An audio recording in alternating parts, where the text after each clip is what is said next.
They told me the cold would numb the pain. They lied. Pain doesn't care if your fingers are black from frostbite or if your breath curls like smoke in the air it finds you. Like shrapnel, like memory, like guilt.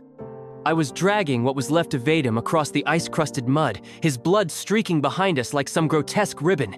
One leg gone at the knee, eyes fluttering like he was dreaming. But he wasn't. He was begging. "Don't leave me," he whispered over and over like a prayer he didn't believe in anymore. Artillery cracked in the distance, a dull, rolling growl that made the earth tremble. Every few seconds, a closer wump mortar rounds. I tasted iron, not from a wound, just from clenching my jaw too hard. I kept moving, hand over hand, my knuckles torn open on frozen sandbags and rusted rebar, my ears ringing, my thoughts screaming. Vadim was getting heavier with each second, even as more of his warmth drained into the soil. And then he stopped mumbling, just stared at me, like he knew I couldn't save him. Like he forgave me anyway. That was the moment I felt it. Something inside Mesnap, not like a bone, like a thread. Something delicate and human. I didn't cry, I didn't scream. I just laid him down behind the busted metal door we called a trench wall and covered his face with his own shredded jacket. I remember how quiet it got in that instant. Like the war had paused to watch me bury the last part of myself that could feel anything. I didn't even know if I believed in God anymore. But I muttered a blessing in the old way, the way my grandmother used to when she'd touch my forehead before school. Then I picked up my rifle, shoved the grief into a corner of my chest, and stepped back into the fire. They call it Sector Echo, but to us, it was just the frozen graveyard.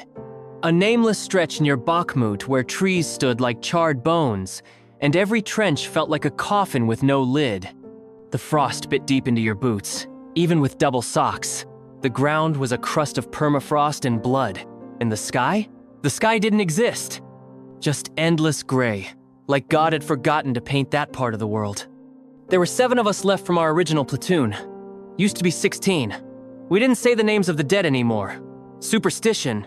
Or maybe just survival. You name something, you feel it. You feel it, you break. I was the medic. Not by choice. The guy before me, Denny, stuck around to the throat on day 9. Bled out trying to hand me the kit. After that, they shoved it at me like a cursed torch. You know enough, right? But I learned. I learned how to jam gauze into a sucking chest wound. How to give a femoral tourniquet by feel in the dark. How to whisper to dying men like I believed they'd live. You can learn anything when the alternative is watching your friends die screaming. I remember one night, a shell landed 30 meters off, showered our dugout with dirt and splinters. I covered Timer with my body without thinking. Instinct, he laughed after. Said, "You trying to kiss me, Doc?" We both laughed. That stupid high-pitched laugh that comes when death brushes your shoulder. That was the last time I laughed. 3 days before Vadim bled out, we found a child's boot in a destroyed farmhouse. Size too small for any of us. Pink sole, still tied. I stared at it for a long time. Why does something like that stick in your mind more than the faces of the men you patch up? Maybe because it reminds you there was a world before all this. A world with birthdays and cartoons and playgrounds. A world we were supposed to protect. We passed that boot in silence every time we went on patrol. No one touched it. It felt sacred.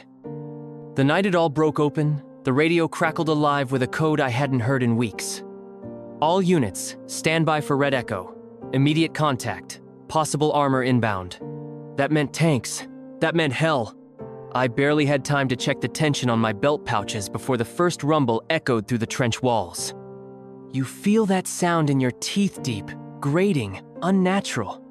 Then the flares lit the sky, green and orange, like some sick celebration. And then screams. Not from us, from them. Russians, charging through their own mortar fire like mad dogs. I saw them through the periscope slit, shadows with rifles. One was dragging a PKM like it weighed nothing. We opened fire. No hesitation, no countdown, just instinct.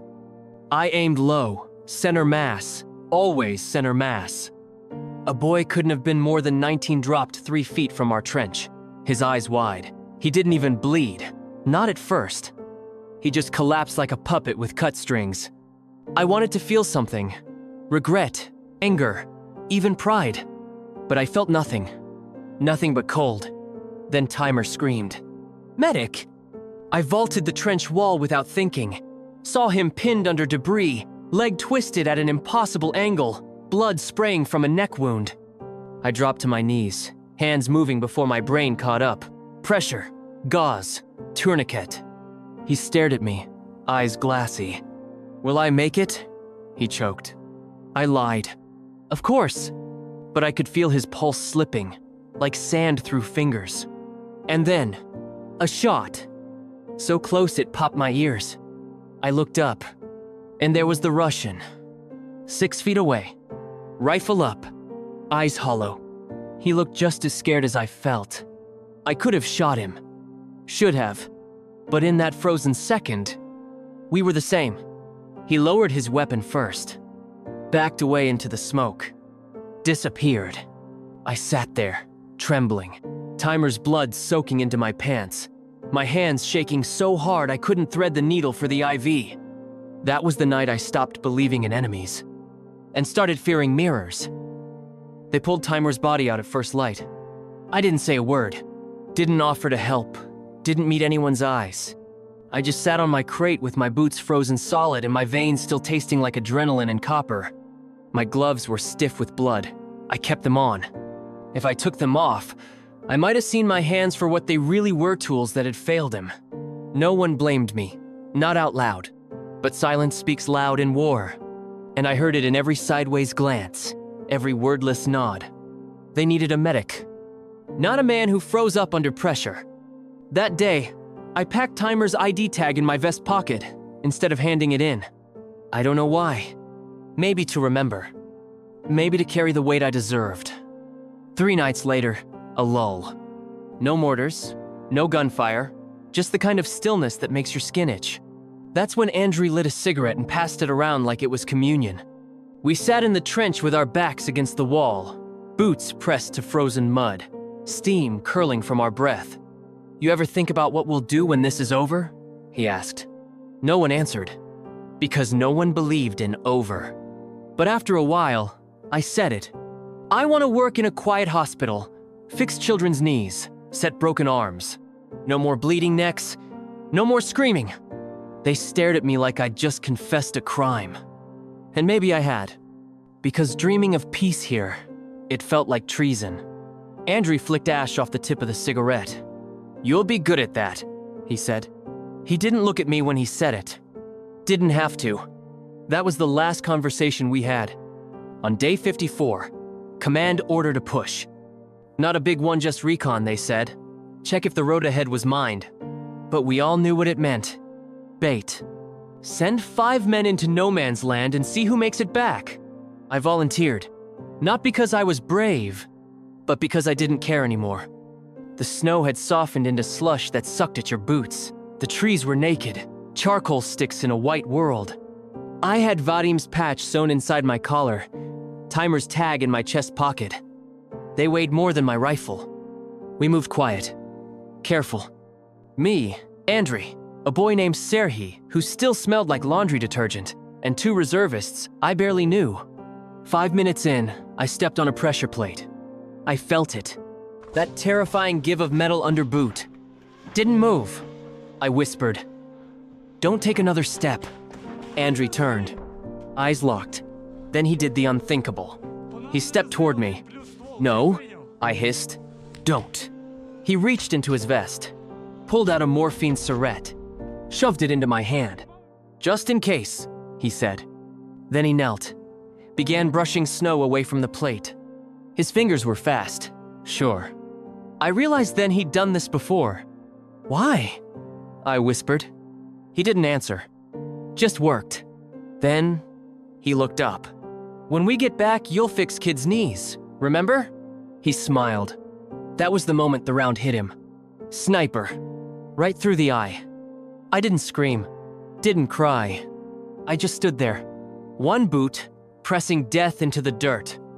His blood steaming into the snow beside me. It took them 6 hours to pull me off that plate.